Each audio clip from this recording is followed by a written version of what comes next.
probably think you know what you believe. But if I stopped you mid-thought, mid-argument, mid-explanation, could you actually trace that belief back to where it started? Michel de Montaigne didn't think so. He watched his mind closely and found that most thoughts weren't beliefs. They were habits. And what he discovered in that quiet attention was a kind of clarity that didn't make him louder. It made him unshakably honest. So the question is, what happens when you stop trying to be right and start trying to see? You weren't taught to think clearly, not in the sense that matters. You were taught to organize facts, to memorize frameworks, to make arguments sound tidy. You were rewarded for sounding composed, decisive, articulate. But none of that is the same as thinking clearly. That's just learning how to pass, how to signal competence without ever confronting the mess beneath the surface. So now, as an adult, you find yourself with polished opinions and practiced responses, but no real connection to where they came from. You call it clarity, but it's muscle memory. You've built a rhythm around appearing thoughtful. You quote people who sound smart. You reuse phrases that once impressed someone. You rehearse certain takes, not because they still feel true, but because they've become part of how you explain yourself. They've stuck. And slowly, without realizing it, your inner life starts to feel secondhand. That's the moment Montaigne speaks to, not the external one where you express yourself, but the internal one where you start to wonder if your expressions even belong to you. He wasn't trying to correct anyone. He wasn't offering a doctrine. He wasn't writing to win. He was writing because he noticed something strange about his own mind, that it changed, that it contradicted itself, that it said one thing in the morning and another in the evening, and both felt true, or at least convincing. And instead of hiding that, he turned toward it. That was the context of his thinking. Not war or politics, though both were present in his life. The real context was something quieter and far more familiar, the feeling of not quite trusting your own thoughts and wanting to see what happens when you start paying attention to them. Because when you stop trying to be impressive and start trying to be honest, something subtle shifts. The questions get slower, the answers get softer, and you start to notice how much of what you've said in your life came from a desire to sound certain, not a desire to understand. Montaigne watched that happening in himself. He turned his attention inward not to escape the world, but to see what kind of thinking survived silence, without an audience, without an argument to win. That's the starting point. Not a crisis, not a breakthrough, just a quiet suspicion that most of what you call thinking is actually pattern, that the voice in your head, so familiar, so fluent, isn't always telling you the truth. And if that's the case, what would it mean to slow down enough to find out? Most of your thoughts feel clear until you try to explain them. You start speaking, and somewhere between your mouth and your mind, the confidence unravels. You reach for examples that don't quite fit. You backtrack, you feel the idea wobble, and instinctively, you push harder. You raise your volume, sharpen your tone, restate the point as if force equals clarity. But deep down, you feel it. You're not explaining something you understand. You're protecting something you haven't fully questioned. This is what Montaigne noticed, not in a single revelation, but over time. Through the slow, quiet work of writing down his thoughts and watching them shift under pressure. He'd start with a strong idea, something he believed sincerely, and by the second paragraph, he'd be unsure. By the third, he'd contradict himself. And he didn't edit that out. He kept the inconsistency visible because for him, clarity wasn't about arriving at the right belief. It was about being in contact with how belief actually forms. You don't learn what you think by deciding it in advance. You learn by watching it move, because thinking isn't a clean process. It's emotional, it's historical, it's shaped by what you were told as a child, what you fear losing, who you want to be seen as. Every thought comes with attachments. Every idea is entangled with the mood it was born in. That's what Montaigne was paying attention to, not just the content of thought, but the conditions around it. Where did this belief come from? What does it protect? What happens when I doubt it, not in front of a crowd, but alone, when no one is asking for an answer? He wasn't trying to outsmart himself. He was trying to catch his own mind in the act. And once you start doing that, the world changes.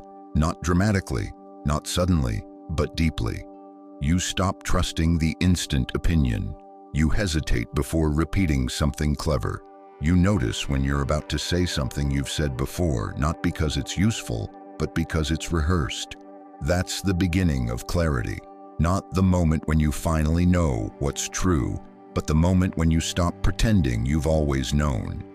You've probably been praised for sounding sure of yourself, for having a take, for speaking in strong lines.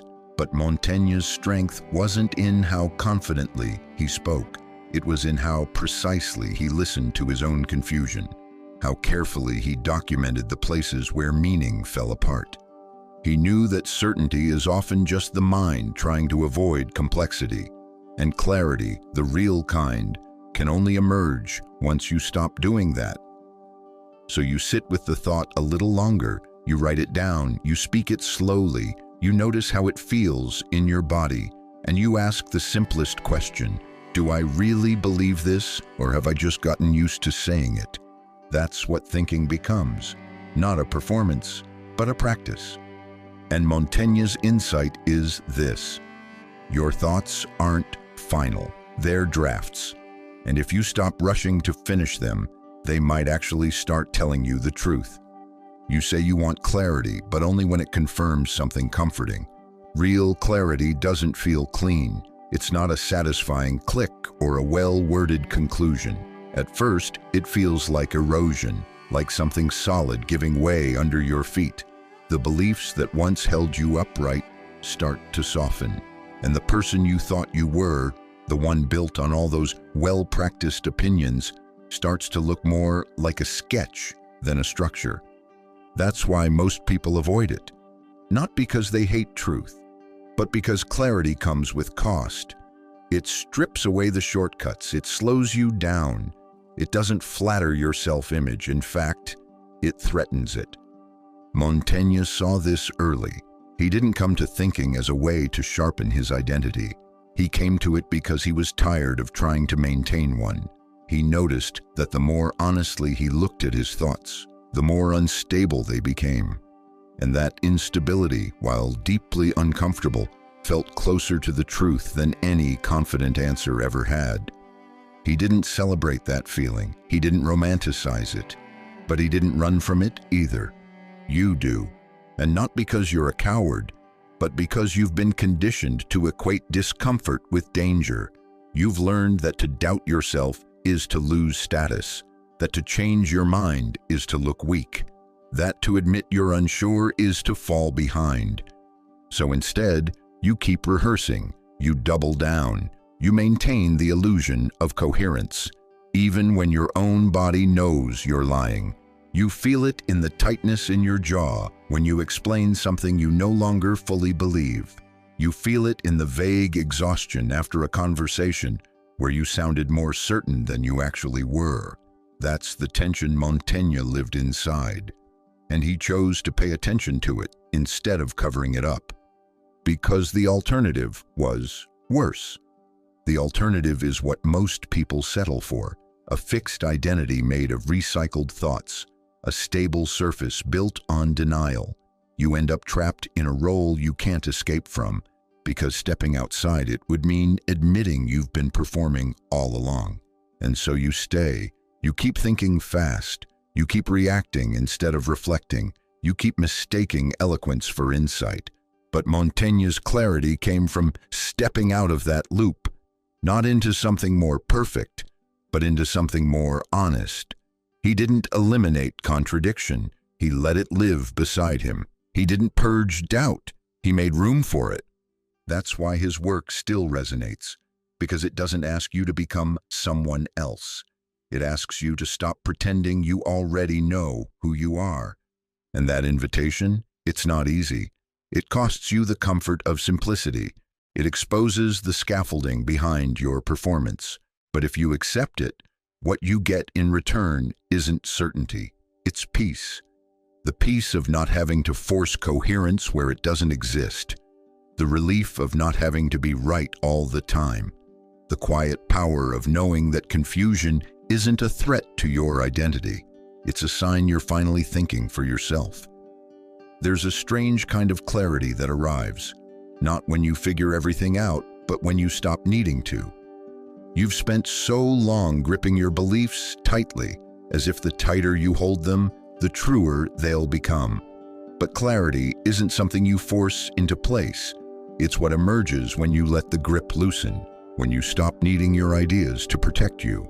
That's what begins to shift once you stop performing conviction. You don't lose your mind. You don't fall apart. You just become a little quieter, a little more willing to observe what's actually happening inside you without rushing to translate it into something impressive. You speak slower. You start hearing your own sentences as you say them, not just for how they sound, but for whether they still feel true. You notice your tone softening. You don't reach for cleverness as quickly. You find yourself saying, "I'm not sure," without apology. That isn't weakness, that's presence. You're no longer trying to be the kind of person who has a fully formed take on everything. You're trying to be someone who sees clearly, even if it takes time, even if it means backtracking, even if it means sitting with contradictions. This is what Montaigne practiced, almost obsessively. He let his thoughts breathe. He gave them room to contradict. He didn't just tolerate uncertainty, he made it a home for his inquiry. And the effect of that wasn't paralysis, it was clarity without aggression. He didn't argue harder, he asked better questions. And slowly, the noise, the pressure to be consistent, to be impressive, to be right, began to fade. Not because he solved the noise, but because he stopped trying to impress it. That's the shift. When you stop orienting your thoughts around being right and start orienting them around being honest, you become harder to manipulate, harder to provoke, harder to knock off balance. Not because you're more confident, but because your clarity isn't built on certainty anymore. It's built on observation, and that unnerves people. Because most of us are used to arguments, to defensiveness, to preloaded positions. But when someone is really paying attention to what they think, when they're willing to let an idea unfold without rushing to defend it, they disrupt the rhythm. They refuse to play the part, and it makes people pause. That's the power of clarity. Not that it wins debates, but that it creates stillness in the middle of noise, in the middle of pressure, in the middle of all the social cues that say, speak quickly, sound sure, move on. You don't need to. You're no longer chasing alignment with the group. You're practicing alignment with what you actually observe. And from that place, your thoughts stop being arguments. They become invitations, not to convince, but to reflect. And that's what makes them powerful. You think your thoughts are yours, that they come from some deep personal logic, that you arrived at them slowly, thoughtfully, on your own terms. But sit with that for a moment. Can you trace your most strongly held beliefs about love, about success, about who you're supposed to be, back to where they started? Can you identify the moment they were formed, the conversation, the parent's voice, the memory you stopped questioning? Most people can't, not because they lack the ability, but because no one ever showed them it was worth asking. We mistake familiarity for truth. If a thought has lived inside us long enough, we start to confuse it with who we are. And if it speaks in our voice, echoed in our tone, wrapped in our cadence, we don't question it, we reinforce it. That's what Montaigne refused to do. He didn't assume that because a belief was persistent, it was real. He asked again and again, where did this come from? What shaped it? Who benefits from me believing this? He didn't interrogate his thoughts with aggression. He wasn't trying to expose himself. He was trying to understand. He was building a map, not of the world, but of his own mind. And every time he found a shortcut, a bias, a borrowed phrase, he marked it. That's how reflection works, not as self-judgment, but as self-location. You begin to ask, what am I repeating? What am I resisting? What am I protecting? Not as a way to fix yourself, but as a way to stop living unconsciously. Because that's what most thought is, automatic. You react the way you always have. You defend the same points. You retreat to the same explanations, not because they're true, but because they're known. And what Montaigne shows is that thought doesn't get clearer by being repeated. It gets clearer by being watched. So watch it. Notice the tone that arises when you feel challenged. Notice how quickly you reach for familiar language. Notice the difference between when you're thinking through something and when you're just trying to finish the thought as fast as possible so you can stop feeling uncomfortable. That discomfort isn't a problem, it's a doorway. The moment you pause, right there in the middle of the discomfort, is the moment thinking actually begins. Because reflection isn't just memory, it's the ability to revisit not just what you experienced, but how you interpreted it. And whether that interpretation still holds. You might find that it does, but you might find something else. That the belief was born in fear, that it was shaped by pressure, that it served a version of you that no longer needs it. And letting go of that belief isn't failure, it's attention doing its work. That's Montaigne's invitation, not to be more certain, but to be more curious.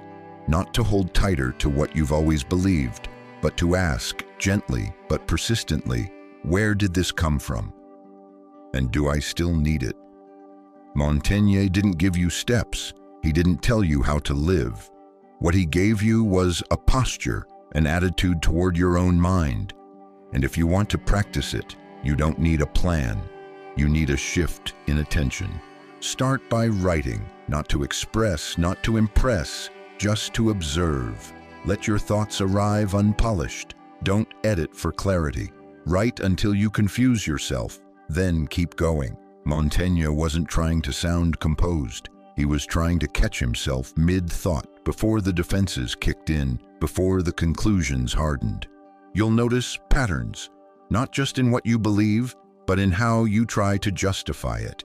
You'll feel the urge to sound consistent. Resist it.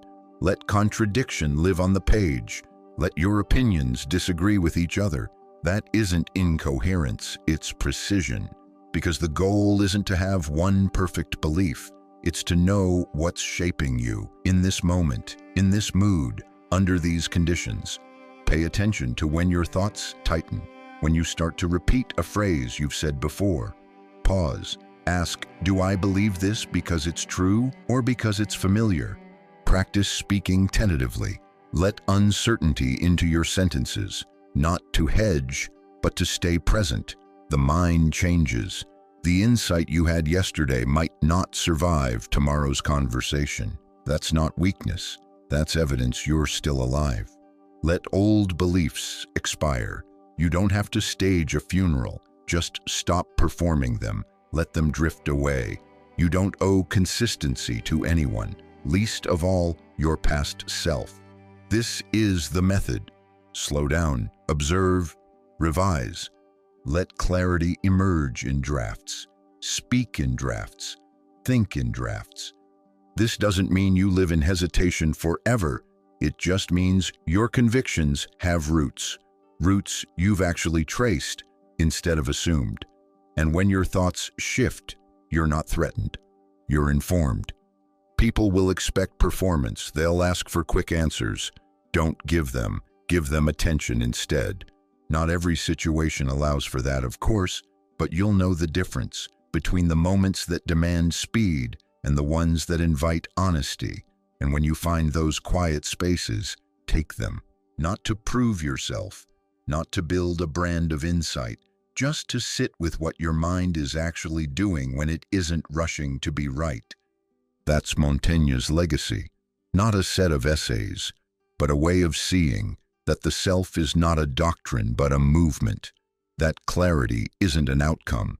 It's a way of relating to your own mind with enough space to notice when you're lying to yourself. And then, without drama, without shame, you tell the truth instead, even if it's unfinished, even if it changes tomorrow. You don't need more information. You don't need to win more arguments. You don't need another system, another 5-step framework, another book that tells you what to think. You need to pay attention, not in the anxious, over-analytical way, not with the intention to dissect or to prove, just to notice. Notice when your certainty starts to feel performative. Notice when you're recycling language that used to mean something, but now just sounds correct. Notice when the voice in your head speeds up, not because it's onto something true, but because it's trying to get away from discomfort. And then, don't correct it, don't overthink it, just stay there. Montaigne's strength wasn't that he figured himself out. It's that he stayed with the part most people avoid, the part where your mind wavers, the part where a thought doesn't settle into a clean position, the part where you feel exposed, not because someone's judging you, but because you're finally watching yourself think in real time. That's not a weakness. That's the edge of real awareness. And it changes everything, not all at once, but slowly, quietly. You stop rushing to sound smart. You stop trying to wrap things up in neat conclusions. You stop looking for clarity as a product and start experiencing it as a process. That's what makes you difficult to categorize, not because you're evasive, but because you're honest, because you don't confuse coherence with integrity, because you've seen what happens when you pretend to be more consistent than you are. Montaigne didn't teach us how to be certain. He taught us how to be human, how to live in proximity to our own shifting minds without panic, without posturing. And that's what people find unsettling, not your intelligence, not your complexity, but your refusal to play the game of confidence as clarity, your ability to stay with a thought longer than feels comfortable, your habit of questioning even the ideas that serve you well, just to see what they're made of. You don't need to announce this, you don't need to argue for it, you just live it. Quietly, precisely, patiently, and over time, that presence, that attention, becomes its own kind of strength. Not loud, not flashy, but durable. Because the people who think clearly aren't the ones with the best answers. They're the ones who've stopped lying to themselves about how thought works. They've stopped pretending that belief is static. They've stopped outsourcing truth to whatever feels convincing in the moment. They've returned to something older, something slower, something real. Which leaves just one question. If you stopped rushing, if you stopped performing, if you just listened, what would your thoughts actually say?